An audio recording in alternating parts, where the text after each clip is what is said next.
Hello and welcome everyone, this is Bharatendu Sharma and welcome to क्रास्ट।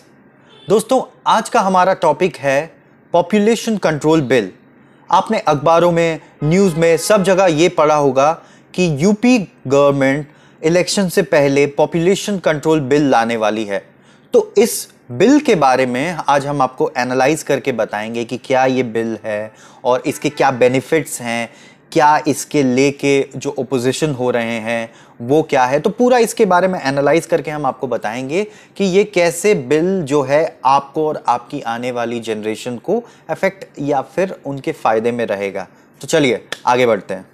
UP law commission ने एक proposal दिया है जिसमें वो स्टेट के बढ़ते पॉपुलेशन को कंट्रोल करना चाहते हैं इस बिल के द्वारा और 2 चाइल्ड पॉलिसी को प्रमोट करना चाहते हैं। यानी कि एक कपल 2 से ज़्यादा बच्चे नहीं कर सकते।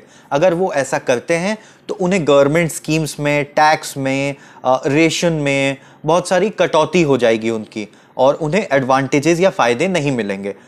पर जो ऐसा करते हैं उन्हें टैक्स रिबेट, हाउसिंग लोन्स में बेनिफिट और स्कीम्स में बेनिफिट, ऐसी चीज़ों का लाभ उठाने को मिलेगा। पर कमीशन का ये भी कहना है कि हम ये जोर ज़बरदस्ती किसी पर थोपेंगे नहीं या इम्पोज नहीं करेंगे। ये बेसिकली उनके ऊपर है कि वो इस 2 चाइल्ड पॉलिसी को फॉलो करना चाहते हैं या नहीं करना चाहते हैं। अब अगर रेस्ट्रिक्शंस की बात करें तो इसके मुताबिक गवर्नमेंट ने जो एक प्रपोजल बनाया है वो ये है कि अगर किसी को रेशन कार्ड से फ्री में अनाज और भी तरह की सुविधा दी जा रही हैं तो वो कम कर दी जाएंगी अगर वो 2 से ज़्यादा उनके बच्चे हैं। सरकारी नौकरी मिलने में दिक्कत होगी और कोई सरकारी नौकरी में पहले से है तो उनकी प्रमोशंस में रोक लगा दी जाएगी या फिर इंक्रीमेंट कुछ खास नहीं होगा। और यही बेनिफिट्स की अगर हम बात करें तो जिन गवर्नमेंट एम्प्लॉय के 1 बच्चे हैं उन्हें इंक्रीमेंट्स और अच्छे प्रमोशंस दिए जाएंगे। अगर कोई घर लेता है तो हाउसिंग स्कीम्स में बेनिफिट मिलेगी। जो गवर्नमेंट एम्प्लॉय नहीं है उन्हें tax rebate, water, home loan जैसे टैक्स में रिबेट्स भी दिया जाएगा। मैटरनिटी या पैटर्निटी लीव 12 महीने की दी जाएगी जिसमें पूरी सैलरी प्लस अलाउंसेस भी दिए जाएंगे। इसके अलावा अगर कोई पेरेंट वेसेक्टोमी यानी कि नसबंदी करवा लेते हैं 1 बच्चे के बाद तो उनके बच्चे को फ्री मेडिकल फैसिलिटीज दी जाएगी 20 साल की उम्र तक। साथ ही साथ free education, insurance, medical facilities और गवर्नमेंट जॉब्स में उन्हें प्रेफरेंस भी दिया जाएगा। बहुत सारे एक्सपर्ट्स और स्टडीज का मानना यह है कि इस बिल में बहुत सी फ्लॉज हैं और अगर ये बिल इंट्रोड्यूस किया जाता है तो इसमें जो इसके इफ़ेक्ट्स होंगे वो कुछ इस तरह हैं कि जैसे फीमेल फीटिसाइड बहुत बढ़ जाएगा और अनसेफ अबॉर्शन के केसेस बहुत बढ़ने लगेंगे जिससे विमेन के हेल्थ पर बहुत भारी नुकसान पड़ने वाला है। साथ ही साथ जो एक सेक्स डिटर्मिनेशन टेस्ट होता है बच्चों के बर्थ से पहले जो कि इंडिया में इलीगल है, वो इससे मतलब रूरल एरियाज़ में बहुत ज़्यादा बढ़ने लगेगा क्योंकि लोग चाहेंगे कि एक बच्चा हो और जो मेंटालिटी है इंडियन सोसाइटी की कि लड़का ही हो तो वो चाहेंगे कि अगर वो फीमेल है तो मतलब इससे वो अबॉर्शन और ये सब टाइप के मैटर्स बहुत बढ़ने लगेंगे।